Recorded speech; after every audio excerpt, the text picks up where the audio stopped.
16 जुलाई 2012 कसेड़ी घाट। 4 दोस्त अनिकेत, साहिल, राजीव और अमित सब हॉलिडे एंजॉय करने के बाद रात में वापस घर लौट रहे थे।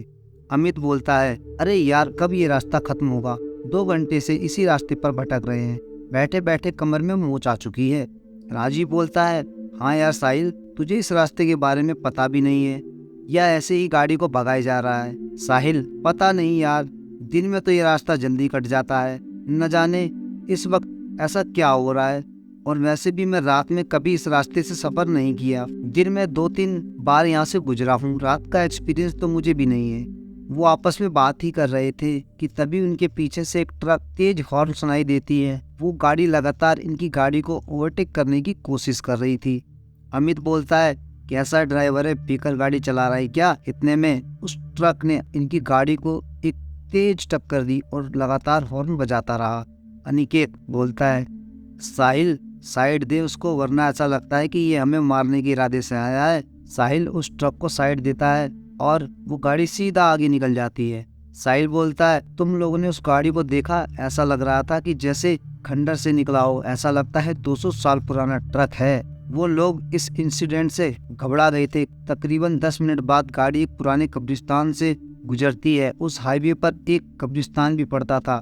गाड़ी जैसे ही उस कब्रिस्तान से गुजरती है, उन्हें कब्र के पास वही पुरानी ट्रक दिखती है जो थोड़ी देर पहले उनकी जान की दुश्मन बनी थी। राजीव बोलता है, साहिल गाड़ी रोक, वो देख। अमित, अरे ये तो वही ट्रक है जिसने हमें परेशान कर दिया था। साहिल, मुझे लगता है कि हमें एक बार जाकर देखना चाहिए कि बात क्या है। अमित, तू पागल हो गया है क्या, आधी रात इस तरह कब्रिस्तान में जाने की बात कर रहा है, अरे मरना है क्या। अमित उन्हें वहां जाने से रोकने की कोशिश करता है, लेकिन तभी उन्हें उसी ट्रक से एक आदमी उतरता दिखता है जिसने काले कपड़े पहने हुए थे और उसके सर पर एक टोपी थी। वह लगभग 7 फुट लंबा और हट्टा कट्टा था। यह देखकर न जाने क्यों सबकी उत्सुकता और बढ़ गई। अमित के अलावा सभी उस आदमी के बारे में पता लगाने के लिए उत्सुक हो गए। सभी उस आदमी के पीछे जाते हैं और अमित को भी मजबूरन उन तीनों के साथ जाना पड़ता है। चारों जब उस ट्रक के ड्राइवर के पास पहुंचे तो उनका दिल बैठ गया। उन्होंने जो देखा उसे देखने के बाद उनके रोंगटे खड़े हो गए। उन्होंने देखा कि एक ट्रक ड्राइवर कब्र खोदकर लाशों को निकाला और उसे बेरहमी से खाए जा रहा था। वह जिस्म के हर एक अंग को निकालकर गंदी तरह से खाए जा रहा था। अनिकेत बोलता है, भाई ये कौन सा राक्षस है, निकलो यहाँ से जल्दी से। हड़बड़ाहट में सब वहाँ से एक साथ भागे, लेकिन अमित इतना डरा था कि वह हिल भी नहीं पाया। कदमों की आवाज सुनकर उस शैतान को पता चल गया कि कोई उस पर नजर रख रहा है। जैसे ही वह पीछे पलटा, उसे वह 3 लड़के भागते हुए और वहां खड़ा हुआ दिखा। वह शैतान अमित के करीब पहुंचा। उस शैतान ने सीधा अमित के गले पर वार किया और एक ही वार में अमित की दर्दनाक चीख निकल गई और इसके साथ ही अमित की वहीं मौत हो गई। यहाँ तीनों तेजी से गाड़ी की तरफ भागने लगे और गाड़ी के पास पहुंचे और गाड़ी में बैठ गए। वह शैतान अब तक उनके पीछे नहीं भागा था, बल्कि दूर से ही खड़ा उन्हें घूर रहा था। साहिल गाड़ी स्टार्ट करने की पूरी कोशिश कर रहा था, लेकिन उसकी कार स्टार्ट ही नहीं हो रही थी। तभी वह दूर खड़ा शैतान धीरे धीरे उनकी तरफ बढ़ता है और वह लगभग गाड़ी के नजदीक पहुंच गया था। तभी गाड़ी स्टार्ट हो गई और तेजी से साहिल गाड़ी को आगे बढ़ाने लगता है।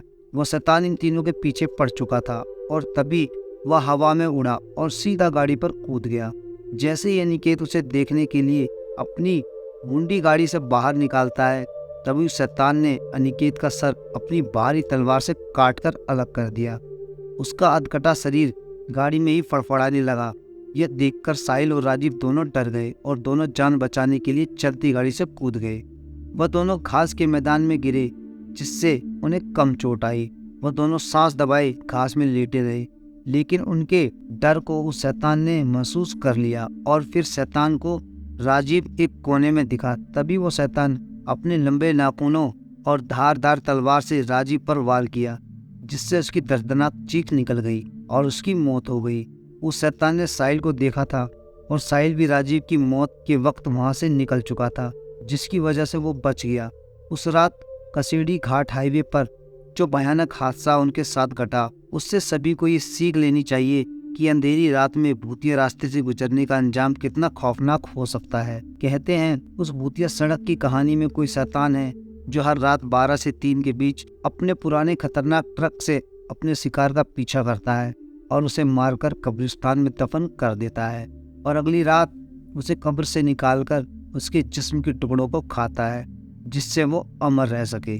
दोस्तों, कहानी अगर अच्छी लगी है तो वीडियो को लाइक करके चैनल को सब्सक्राइब जरूर कर देना, और आपके पास अगर ऐसी ही कोई आप बीती या कोई स्टोरी है तो आप उसे हमें शेयर कर सकते हैं। हम अपने चैनल पर उसे जरूर से जरूर दिखाएंगे। तो चलिए दोस्तों, हम मिलते हैं आपसे अपनी अगली वीडियो में।